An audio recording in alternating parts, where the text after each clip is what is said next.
You can think of the Missouri Compromise of 1820 as like a giant game of pickup basketball that you're playing with your buddies, and it's a big game of pickup basketball. You have one team, Team A, with 8 players, and you have another team, Team B, with 8 players.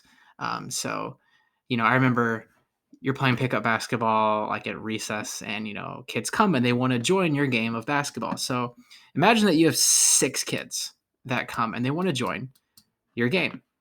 I remember we'd say, like, okay, well, 3 of you are going to be on Team A to keep the teams even, and 3 of you are going to be on Team B to keep the teams even. So now we have 11 players on Team A, and we have 11 players on Team B. But what happens when one other kid comes and he wants to join? I remember, again, we'd say, like go find somebody else to keep the teams even. And I know one person may not make a huge difference. You just throw them on one team or the other, but just pretend that this one person would really make a big difference. What do you do with this one kid? Well, in 1820, we have this division between the United States, between free states, indicated here by the dark blue. There were 11 free states, states like the New England states, New York, Pennsylvania, Ohio. And you had 11 slave states, indicated by the states with the lighter blue, states like North Carolina, Virginia, Kentucky, and Tennessee. And this one other kid that wanted to join the game, well, this one other state that wanted to join the United States was Missouri, which was carved out of the Louisiana Purchase. And Missouri in 1819 was asking to be a state. And Missouri was asking, as you can see by the color, was asking to be a slave state. Something like 16% of the population of Missouri were already slaves. So naturally, the free states opposed this measure because if Missouri was admitted as a slave state, that would mean there would be 12 slave states and 11 free states in Congress. And in Congress, more or less, free states acted together on one team and slave states acted together on another team. So the northern states opposed this. The southern states were for it.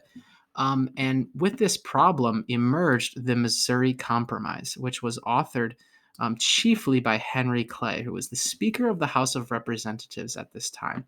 And it really has 2 main parts. The first is that Missouri would, in fact, be admitted as a slave state. But to counter the balance, Maine will then be also added as a free state. So now it's 12 on 12 again. Whoops. You have 12 free states that will act together in Congress, or, for the most part, would act in Congress, and 11 slave states that would, tend to act together in Congress. But the second part of the Missouri Compromise was the really significant one.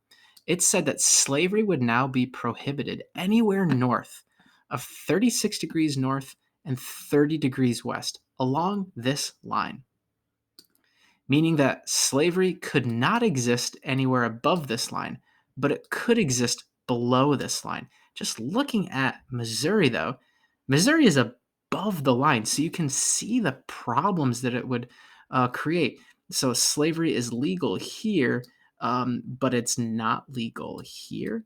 What happens if a slave travels outside that line? Slavery is even located up here at the northernmost section of Missouri, and look what line that is. That's intersecting with areas in Illinois and Indiana and Ohio that are free states. So the Missouri Compromise is going to, according to the text, present all kinds of contrary. Virtually every issue that was to rack the Union during the next 40 years was present in the controversy over Missouri. Thomas Jefferson sums it up when he says that the Missouri Compromise was like a fire bell in the night, which awakened and filled me with terror. The Missouri Compromise, again, authored mostly by Henry Clay, stopped slavery, again, in this area, but it allowed it to grow here. But we're going to see with later events in history that it's going to present all kinds of problems.